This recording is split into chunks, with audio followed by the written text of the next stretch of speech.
அனைவருக்கும் அன்பான வணக்கம். பொது நிர்வாக மாகாண சபை உள்ளூராட்சி அமைச்சின் ஸ்கில் அப் கவர்ன் யூடியூப் சேனலினூடாக மீண்டும் உங்களை சந்திப்பதில் மகிழ்ச்சி. இன்று தாபன விதி கோவையின் 12ஆம் அத்தியாயம் விடுமுறை என்னும் விடயத்தின் கீழ் எதிர்பாராத விபத்து தொடர்பாக வழங்கப்படும் விடுமுறைகள் பற்றி பார்ப்போம். இது தாவண விதி கோவை 12ஆம் அத்தியாயத்தில் 9ஆம் பிரிவின் கீழ் இதை பற்றி விளக்கம் சொல்லப்பட்டு இருக்கு. இதில் என்ன நடக்கும் என்று சொன்னால், ஒரு அரச அலுவலர்கள் வேலைக்கு சமூகம் அளிக்கும் போது அல்லது வேலையை விட்டு போகும்போது அல்லது கடமையின் நிமித்தம் அவர் வெளியில் போகும்போது அல்லது அவரது தொழில் நிமித்த கடமைகளில் ஈடுபடும் போது விபத்துக்களுக்கு முகம் கொடுத்தால் அவ்வாறான சந்தர்ப்பங்களில் அவருக்கு ஒரு விசேடமான விடுமுறை வழங்கப்படும். நீங்கள் அந்த அத்தியாயத்தில் போய் பார்த்தீங்கன்னா என்னென்ன சந்தர்ப்பங்களில் இதை பெற்றுக்கொள்ளலாம் என்று வடிவாக அந்த சந்தர்ப்பங்கள் அதில் பட்டியலிட்டு காட்டப்பட்டு இருக்கு. அப்போ இந்த மாதிரியான விபத்தொன்று ஏற்பட்டால் அந்த அலுவலர் இந்த வகையான விடுமுறைக்கு விண்ணப்பிக்கலாம். இது அவரது நோமலாக அவரது சாதாரணமாக வழங்கப்படுகின்ற அவரது ஓய்வோ பிணி விடுமுறையோ அல்லது அமைய விடுமுறையோ அல்ல காலங்கடந்த விடுமுறையிலேயோ கழிக்கப்பட மாட்டாது. இது விசேட விதமாக விபத்துக்காக வழங்கப்படும் ஒரு விடுமுறையாகும். அப்போ இந்த மாதிரியான விபத்துக்கு அவர் விண்ணப்பிக்கும் போது தகுந்த ஆதாரங்களோடு ஆவணங்களோடு விண்ணப்பிக்க வேண்டும். அது வைத்திய சபையால் உண்மையாக இவர் விபத்துக்கு உள்ளானார் என்றது நிரூபிக்கப்பட்டால் சரியா. அதே மாதிரி திணைக்கள தலைவரூடாக இவர் தண்ட அலட்சியமோ அல்லது இவரது கவனக்குறைவாகவோ இல்லை, இது உண்மையாகவே ஒரு வேலையின் நிமித்தம் கடமையின் நிமித்தம் வேலையில் ஈடுபடும் பொழுது அல்லது சாதாரணமாக செய்யும் வேலை நிமித்தம் ஏற்பட்ட விபத்து என்று சொல்லி திருப்தியுறும் பட்சத்தில் இவருக்கு அந்த அமைச்சு செயலாளர் இந்த விடுமுறையை அங்கீகரிக்கலாம். இதற்கு சில தேவைப்பாடுகள் இருக்குது.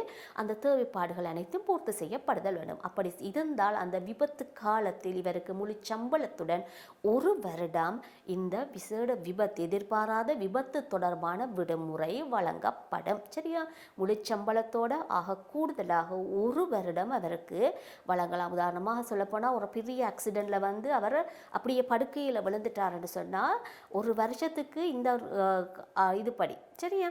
இப்போ உதாரணமாக நாங்கள் சொல்லலாம், எங்களோட அலுவலகத்தில் வேலை செய்யக்கூடிய ஒரு மேசனோரால் அலுவலகத்தில் நாங்கள் வேலைக்கு விடுறோம்.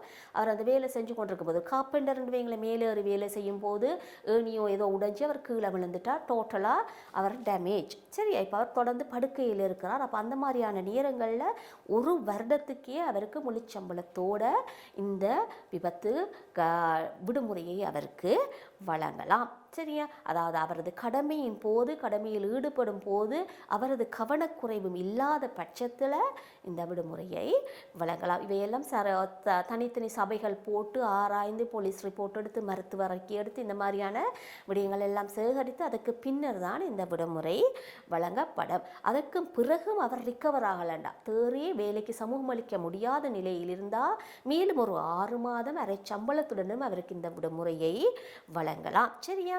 அதற்கு மேலேயும் அவர் வர முடியாத பட்சத்தில் வைத்திய சபையின் தீர்மானத்தின்படி நாங்கள் முடிவுகள் எடுக்கலாம். இந்த இடப்பட்ட காலத்தில் இதற்கு மேலதிகமாக அவரது கடந்த கால விடுமுறைகள் சேமித்த விடுமுறைகள் நான் முன்னாடி சொன்னிருந்தேன் உங்களுக்கு.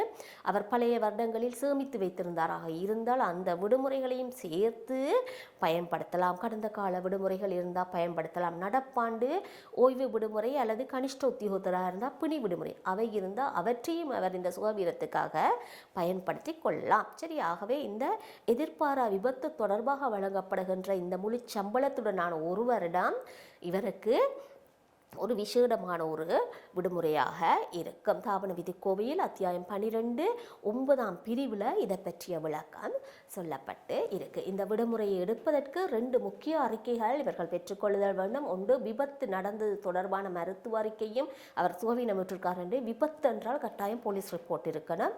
அதுக்கு அடுத்தது அந்த விபத்து தொடர்பான திணைக்களத்தால் ஒரு என்னென்னு சொல்லுவோம் ஒரு பரீட்சிப்பு ஒன்று சரியா, ஒரு இன்குவாரி மாதிரி வச்சு அவங்க அது தொடர்பான ஒரு அறிக்கை ஒன்று திணைக்களம் அறிக்கை ஒன்றை வெளியிடணும் சரி. எல்லா விஷயங்களையும் ஆராய்ஞ்சு எப்படி நடந்து என்ன மாதிரி இந்த அறிக்கைகளை நிமித்தம் தான் இந்த விடுமுறை அங்கீகரிக்கிறதா இல்லையான்ற தீர்மானம் எடுக்கப்படும் சரியா. மீண்டும் ஒரு பாடத்துடன் இணையும் வரை நன்றி, வணக்கம்.